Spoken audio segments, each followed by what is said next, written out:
Pour surfer, il faut un bon spot, pas de problème dans notre région. Une bonne planche et donc un bon shaper, pas de problème non plus chez nous. Pour découvrir ces artisans artistes, une exposition leur était dédiée dernièrement au loft culturel des Bourdaines à Seignos. Plongeons dans cet univers méconnu du grand public et parfois même de certains surfeurs. Depuis 6 ans, l'association Surfing Art Foundation s'intéresse aux shapers qui fabriquent artisanalement des planches de surf, un monde peu connu mais essentiel pour la pratique de ce sport.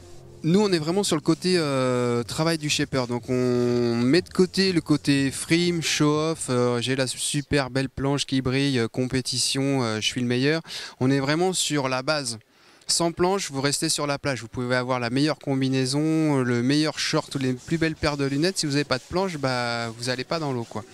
Donc c'est vraiment ce côté-là qu'on met en avant, la variété des supports, les différences qu'il peut y avoir au niveau des finitions, alors des résines teintées, du dessin, du glaçage, du polish ou du spray. Voilà, l'idée c'est vraiment montrer la variété très très large qui existe et qui est faite en France par des shapers qui, je pense, au niveau européen sont sur le top 1 ou 2 et dans le monde, je pense qu'ils sont dans les top 5, quoi.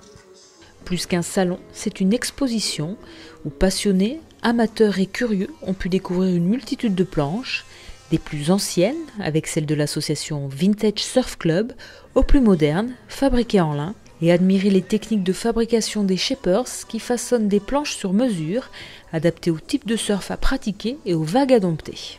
Plus le surfeur aura un gros niveau et ses planches seront plus pointues, plus affûtées, plus fines. Et voilà, à la différence du débutant qui va préférer une planche plus volumineuse et avec beaucoup plus de flottabilité. Le professionnel, lui, il a besoin de quelque chose de performant et très racé, vraiment à sa demande. L'exposition permet de rencontrer des shapers venus de toute la France et comparer ainsi les différentes méthodes. Un tour de France du shape, à l'image de celui effectué par Loïc Bourdon, qui a parcouru plus d'une dizaine d'ateliers de shapers, de l'Amérique du Sud à l'Australie, en passant par l'Europe, pour apprendre les différentes techniques. L'adaptabilité régionale, je dirais, est plutôt due au type de vagues, les différents types de vagues qu'on peut rencontrer, puisqu'effectivement le but c'est toujours de faire une planche qui va répondre à un besoin local, et aussi par rapport au niveau du surfeur, à son gabarit bien sûr, etc. Mais sur la méthodologie, la manière de faire, je pense que c'est quand même plutôt quelque chose d'individuel, où chacun finit par développer ses petites techniques, et au final, même si il y a des grandes règles et des grandes théories pour fabriquer une planche, tout le monde finit par trouver son petit chemin personnel et puis ses petites habitudes personnelles. Ouais. Des planches uniques de la fabrication jusqu'à la décoration, où plusieurs techniques sont possibles. Peinture sur le pain de mousse, bombe, peinture post-glaçage à l'acrylique ou à l'encre de Chine, technique utilisée par Sophie Bouteau sur les planches Mainvielle.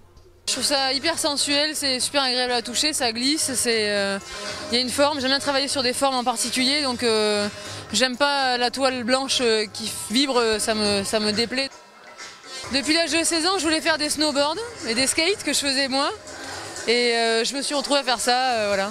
Et peut-être qu'un jour je ferai du snow et du skate et tout ce qui va avec. L'immense atelier de shape des Bourdaines a refermé ses portes jusqu'à l'année prochaine, où ingéniosité et talent des shapers seront de nouveau mis en lumière.